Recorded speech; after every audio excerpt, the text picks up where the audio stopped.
আসসালামু আলাইকুম সুপ্রিয় শিক্ষার্থী, আশা করি তোমরা সকলে ভালো আছো। তোমরা প্রত্যেকে অবশ্যই কমেন্ট বক্স চেক করে দিবে আমাদের গুরুত্বপূর্ণ কোনো নোটিশ তোমাদের দেওয়া আছে কিনা। এবং তোমাদেরকে আরো একটা কথা বলতে চাই, যারা খুলনা শহরে টিউটর খুঁজেছো, আমি আবারও বলি, যারা খুলনা শহরে টিউটর খুঁজেছো তারা উক্ত নাম্বারে শুধুমাত্র হোয়াটসঅ্যাপে যোগাযোগ করতে পারো। আমরা ক্লাস 3 থেকে 10 পর্যন্ত টিউটর প্রোভাইড করে থাকি, ঠিক আছে? অবশ্যই তোমরা যোগাযোগ করতে পারো। তো এখন দেখো, যেটা আমি বলতেছি সেটা হচ্ছে, গত পর্বে আমরা 48 নাম্বার পৃষ্ঠা অর্থাৎ তৃতীয় অধ্যায়ে যে অনুশীলনের অঙ্কগুলো রয়েছে সেগুলো সব আমরা সমাধান করিয়ে দিয়েছি। আজকে আমরা চতুর্থ নম্বর যে অধ্যায় সেখানে চলে আসলাম, এবং চতুর্থ নম্বর অধ্যায় বলা হয়েছে, দেখো ভাগ, কি বলা হয়েছে? ভাগ।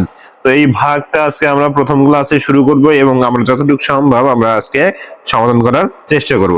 এখন দেখো ভাগটা কি, আগে একটু বোঝার চেষ্টা করি। আমরা দেখো যোগের সংক্ষিপ্ত রূপকে বলা হয় যেমন আমাদের গুণ, তেমনি বিয়োগের সংক্ষিপ্ত রূপকে বলা হয় আমাদের ভাগ। আর ভাগ করতে হলে আমাকে কয়টি জিনিস জানতে হয়। যেমন মনে করো, আমাদের ভাগ করতে হলে ভাগের 4টা অংশ থাকে। কয়টি অংশ থাকে? 4টি অংশ থাকে।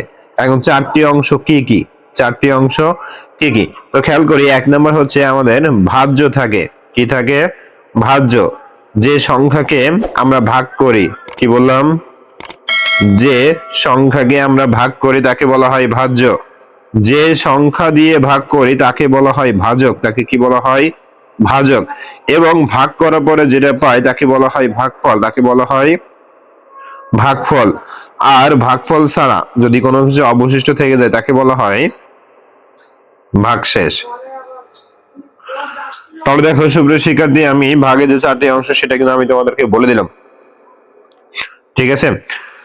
তো চলো এবার দেখো, আমাদের এখানে বলা হয়েছে, খেয়াল করি, লক্ষ্য করি, বলা হয়েছে 15টি মার্বেল 5 জনকে সমানভাবে ভাগ করে দিলে প্রত্যেকে কয়টি করে মার্বেল পাবে? ভালোভাবে বোঝার চেষ্টা করি। 15টি মার্বেল আমি 5 জনকে কি করতেছি? সমান ভাগে ভাগ করে দিয়েছি। যেমন উল্লেখ করে দেওয়াই রয়েছে যে আমি এখানে কি করব? ভাগ করে দিব। যেহেতু ভাগ করে দিব সেহেতু আমাকে কি করতে হবে? ভাগই করতে হবে। তার মানে কি 15কে 5 দ্বারা ভাগ করতে হবে। এখন 5 এর ঘরে নামটা পড়লে দেখা যাবে 3 5 15।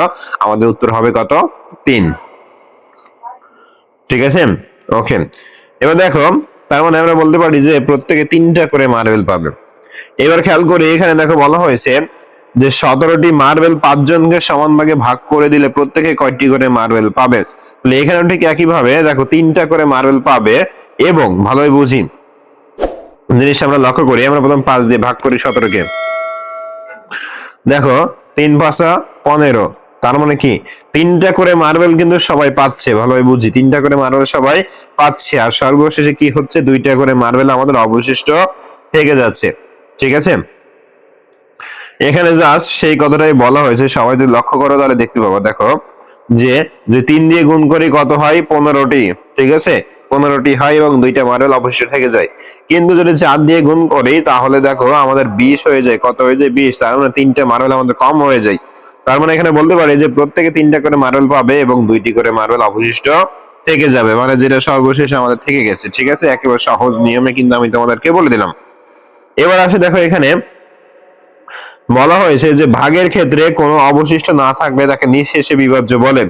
যেমন আমি বললাম যে এখানে 10কে যদি 2 দ্বারা ভাগ করি তাহলে 5 দুগুণ 10 মিলে যায়, এখানে কোনো কিছু থাকতেছে না অবশিষ্ট। তার মানে এটাকে আমরা কি বলতে পারতেছি? নিঃশেষে বিভাজ্য বলতে পারতেছি, ঠিক আছে? কি বলতে পারতেছি? নিঃশেষে বিভাজ্য। আর যদি অবশিষ্ট থেকে যায়, যদি মনে করো যেমন এরকম যে 15 ভাগ 2, তাহলে 7 আমাদের উত্তর হচ্ছে, আর 1 আমাদের থেকে যাচ্ছে অবশিষ্ট। তাহলে এরকম যদি অবশিষ্ট থেকে যায় তাহলে কিন্তু আমরা কোনোভাবে সেটাকে নিঃশেষে বিভাজ্য বলতে পারবো না। এবার লক্ষ্য করে দেখো, বলা হয়েছে তুমি দোকান থেকে 20টি চকলেট কিনে বাড়িতে গেছো। তারপর তোমার পরিবারের সবার মাঝে সেগুলো কি করছে? ভাগ করে দিছো। ভাগ করে দিলে প্রত্যেকে কয়টি করে চকলেট পাবে সেটা তোমাকে দেখাতে হবে। এখানে একটু বোঝার চেষ্টা করে দেখো, বলা হয়েছে ওই দোকান থেকে 20টি চকলেট কিনেছো, কিনে তোমার পরিবারের সবার মধ্যে চকলেটগুলো সমানভাবে ভাগ করে দিলে প্রত্যেকে কয়টি করে চকলেট পাবে। আবারও বলি, এখন দেখো তোমার পরিবারের সদস্য কয়জন সে একমাত্র তুমিই কিন্তু জানো, আমরা কিন্তু জানি না। যদি তোমাদের পরিবারের সদস্য হয় 4 জন, তাহলে 4 দিয়ে আমি 20টি ভাগ করব। যদি হয় 5 জন, 5 দিয়ে ভাগ করব। তার মানে যে কয়জন হবে তোমার পরিবারের সদস্য ঠিক সেটা দিয়ে তোমাকে ভাগ করতে হবে। তো ধরে নিলাম যে আমার পরিবারের সদস্য হচ্ছে 5 জন। কতজন? 5 জন। তাহলে এই 5 দিয়েই মূলত কি করো, 20 কে ভাগ করো। তার মানে কত করে? 4টি করে। তার মানে প্রত্যেকে কয়টি করে চকলেট পাবে? 4টি করে চকলেট পাবে।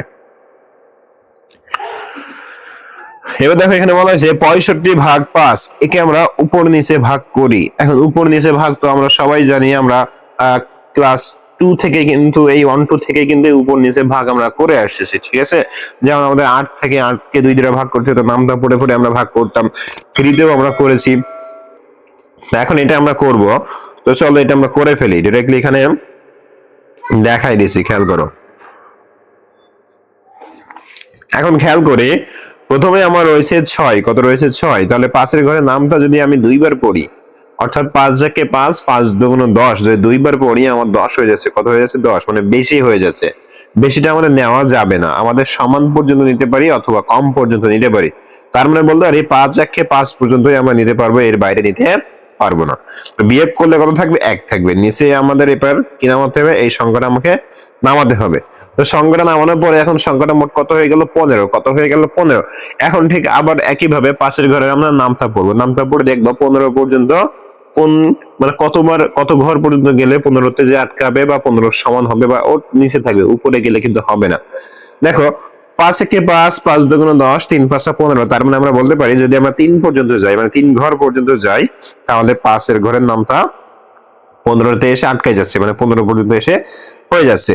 তাই আমরা দেখো এখানে মিলে গেছে এবং বিয়োগ করলে কত হয়েছে? 0 হয়েছে। আমরা কিন্তু করে ফেললাম। তার মানে 5 13 65।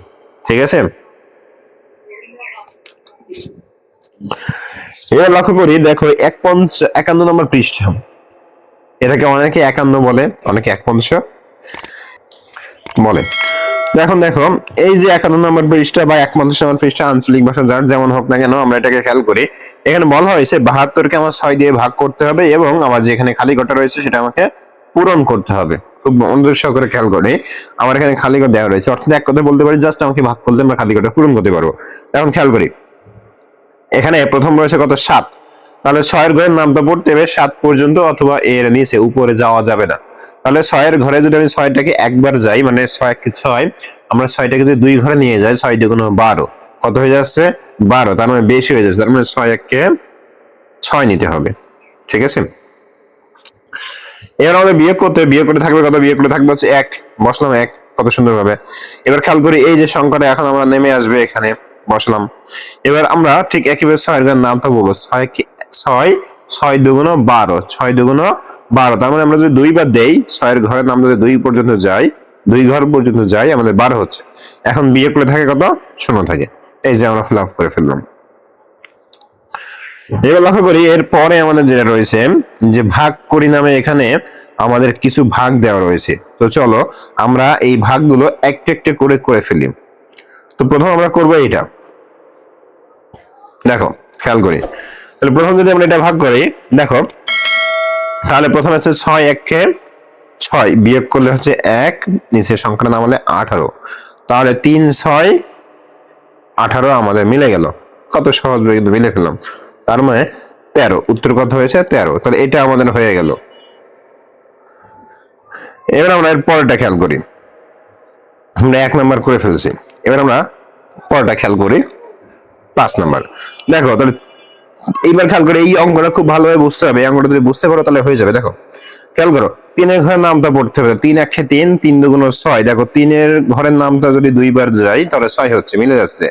নিয়মের শূন্য বাম পাশে শূন্য বসে না, মানে বিয়োগ করে যে শূন্য হয় সেটা বাম পাশে বসাতে হয় না। এবার এই সংখ্যাটা আমরা নামালাম। নামানোর পরে এবার খেয়াল করো, দেখো নামানোর পরে যদি আমরা ভাগ করতে না পারি, আমি আবারও বলি, নামানোর পরে যদি এই ভাজকের থেকে ছোট হয়ে যায়, কি হয়ে যায়? ছোট হয়ে যায়, তাহলে আমরা এই এর নিচে 0 দিব, এই ভাগফলে 0 দিব, দিয়ে আমরা কি করব? বিয়োগ করে বসে দিব, আমার উত্তর হয়ে যাবে। তাহলে আশা করি এটা তোমরা বুঝতে পেরেছো। এবার আমরা এই পাশে চলে আসি। এখানে লক্ষ্য করি, দেখো তাহলে এখানে 8 1 8, বিয়োগ করে থাকে 1, আর এখানে 6। তাহলে দেখো 8 দুগুণ 16, বিয়োগ করলে কত? 0। ঠিক একইভাবে এখানে লক্ষ্য করি, দেখো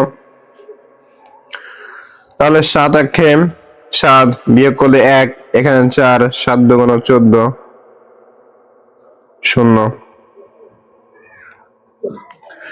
এবার একইভাবে এখানে আসি, দেখো এবার খেয়াল করো, ভালোভাবে খেয়াল করো, দেখো এখানে 9, এখানে 7 ছোট হয়ে যাচ্ছে, কি হয়ে যাচ্ছে, ছোট হয়ে যাচ্ছে। তাহলে আমরা দুইটা সংখ্যাকেই কাউন্ট করব, কোনটা, এই দুইটা সংখ্যাকেই আমরা কাউন্ট করব।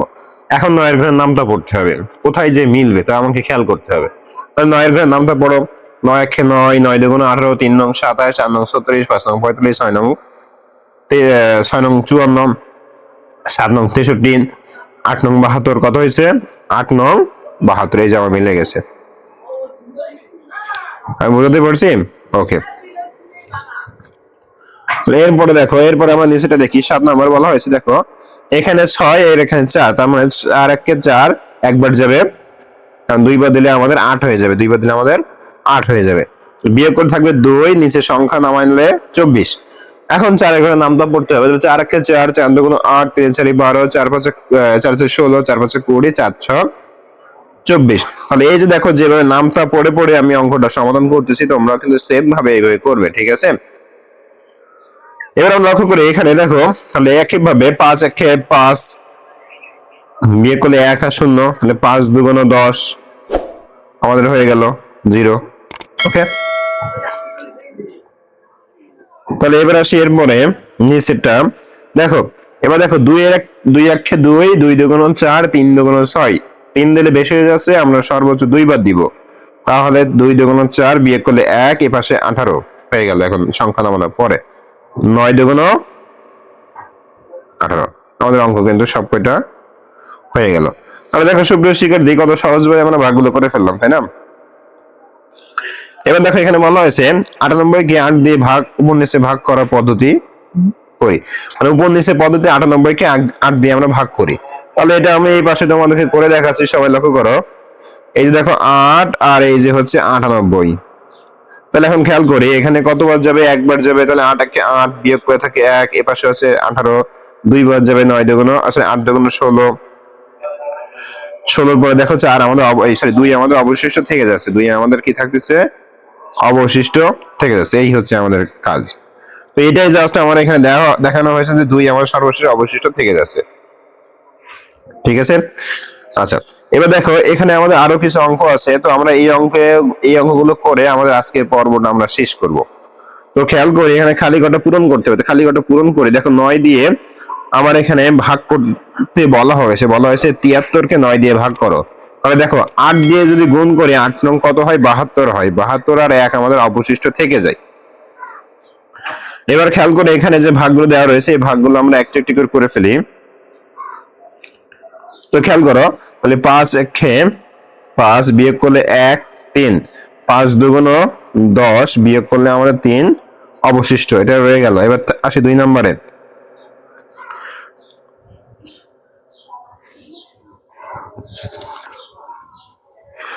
দেখো এবার আসি 2 নম্বরে, খেয়াল করি 7 একে 7 বিয়োগ করে থাকে 1, আর উপরের সংখ্যা নামালে 11, 7 একে 7 বিয়োগ করে থাকে 4। ঠিক একইভাবে 4 একে 4 বিয়োগ করে থাকলে 1, 4 নামলো, তাহলে 3 এ 4 12 বিয়োগ করে থাকে 2। ঠিক একইভাবে এখানে 6 একে 6 বিয়োগ করে 3, এখানে 2, 5 6 30 বিয়োগ করলে অবশিষ্ট 2। তাহলে দেখো যে 4 দাগ পর্যন্ত যেগুলো করলাম প্রত্যেকটাই কিন্তু অবশিষ্ট রয়েছে। এবার আমরা এর নিচে যেগুলো রয়েছে সেগুলো করে ফেলবো। দেখো তাহলে এখানে ঠিক একইভাবে 8 একে 8 বিয়োগ করলে 1, এখানে 5, আবারও 8 একে 8 বিয়োগ করলে থাকে কত, 7। এবার দেখো খেয়াল করি এখানে ঠিক একইভাবে দেখো দুইটা সংখ্যা না মিলে কিন্তু আমাদের হচ্ছে না, তাহলে আমরা একবারে বলতে হবে 7 নং 63 বিয়োগ করে থাকলে কত, 1। এবার আমরা এখানে ঠিক এটাও একইভাবে আমাদের দুইটা সংখ্যা একবারে না নিলে হচ্ছে না, 7 3 7 21 বিয়োগ করলে 1 থেকে, এখানে দেখো একবার নিলে হচ্ছে 2 বিয়োগ করলে 1, 5 15, 7 বার নিলে হচ্ছে 14 বিয়োগ করলে থাকে কত, 1। এটা একটু ভালো করে লিখে দিই, না হলে তোমরা বুঝতে পারবে না।